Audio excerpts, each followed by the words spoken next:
I'm Dr. Sahakian, Sahakian, and I'm the medical director of Pacific Fertility Center in Los Angeles. Office is located in Westwood, California.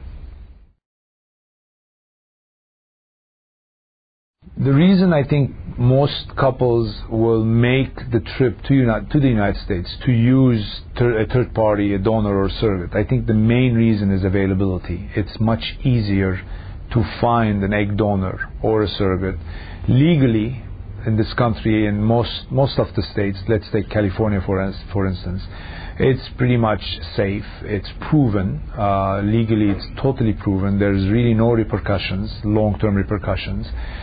There are hundreds and hundreds of egg donors in the state willing to donate eggs, so it's very easy to find a good match. It's very easy to pick a donor. And obviously, if it's not available in your country, then you're going to go where it's available. And because it's readily available in the United States, I think most patients from abroad will take a shot at this.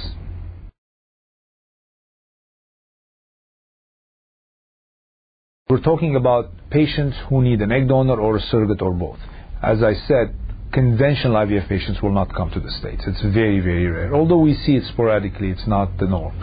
So let's say you're a recipient, which basically you're a patient who can get pregnant. You have nothing wrong with your uterus, but you need an egg donor because, let's say, the most common cause is age factor. You are 45, 46. You unfortunately do not have any more viable eggs, and you need to seek an egg donor to have a baby. So the first thing they will do is, let's say, contact the physician and say, okay, I'm 46 years old, I live in, let's say, France, and I need an egg donor. How can you help? Well, there are tons of agencies. We can give you the links. I give them several names of agencies. They will go ahead and hook up with through the internet, through those agencies, and let's say pick an egg donor.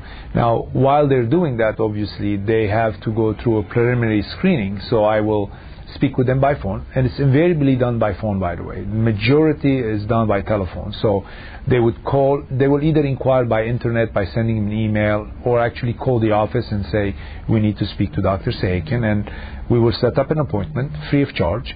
I will basically speak to them, determine the nature of the problem, and in this case, for instance, if they need an egg donor, it's pretty straightforward. You don't need to be rocket scientists to tell a 50-year-old you don't have eggs and you need an egg donor.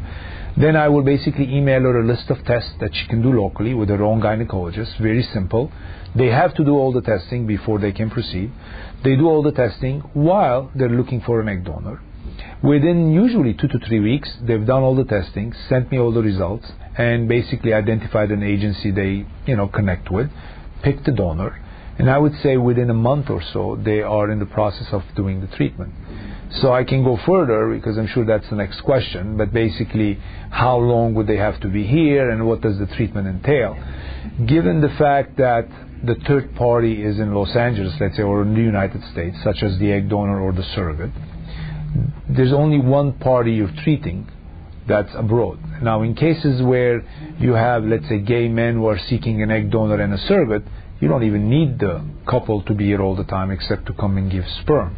We might dwell in that in a little bit. But typically you would like to have the patient here who's using an egg donor to stay in Los Angeles for 7 days or so, 7 to 10 days.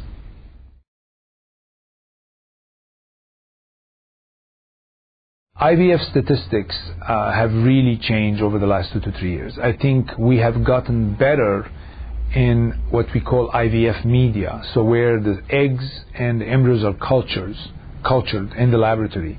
That variable has gotten really much better. So I believe actually that IVF pregnancy rates have stabilized. I don't think we will see much of an increase because we're limited by biology. So, I mean, you can do as good as an egg is. You can't do better than how good the egg is. And we're limited with the quality of the eggs based on age, etc. So I think we've reached a point where I do not expect major increases in pregnancy rates anymore in the next decade with IVF.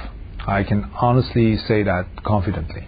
But we have reached a point where if all variables are adequate, you will have a baby. So if you use an egg donor and a surrogate, and you have a young donor, and obviously by definition a surrogate has to be healthy individual who can carry pregnancy.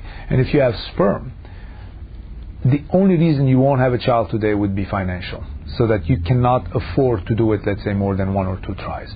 Otherwise, I would say 60 to 70% of the time you'll have a baby after the first attempt, and almost 90% within 3 attempts.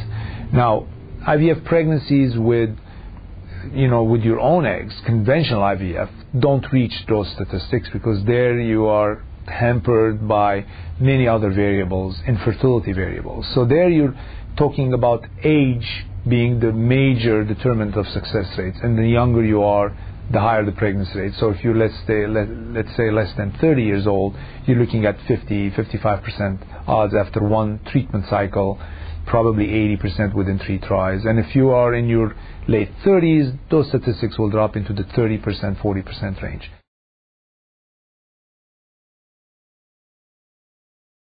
In general, very, very, very seldom a woman would get pregnant with her own eggs over the age of 43.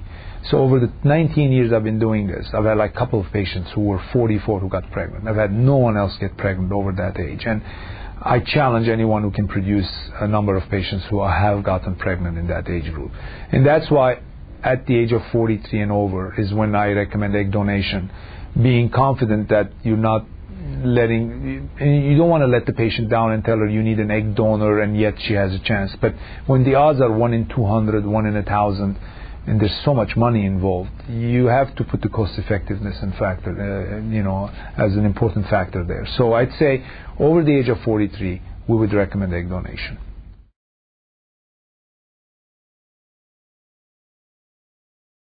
There are two parts as far as the fees are concerned when it comes to egg donation. And this is basically invariably the same with every clinic. What you pay the doctor to carry the in vitro fertilization process, and what you pay the agency, what I call egg donor related fees. So like when it comes to the doctor, you're paying for an in vitro cycle, and that price varies from doctor to doctor, but I would say it will average around $10,000 to $12,000. Discounts apply. There are different financial packages which I offer, for instance, the refund plan where you do it 3 times, and if it doesn't work, you get a major chunk of your money back. And then there are the egg donor related fees. Those entail egg donor compensation, which is the biggest variable, because that can go from $5,000 to $50,000 depending on which agency you use and what type of an egg donor you get, etc. But average probably $8,000 as far as compensating the donor. You have agency fees, probably $5,000 to $7,000, where you have to pay the egg donor agency the finder's fees. There are the egg donor testing fees, which run around $2,000. Egg donor medication around $3,000. So overall, if you do an egg donation cycle, you expect about $20,000, $17,000 to $20,000 that you will pay everything related to the egg donor. Add to that doctor fees. So it can reach from $25,000, $26,000 to $35,000 to do an egg donor cycle.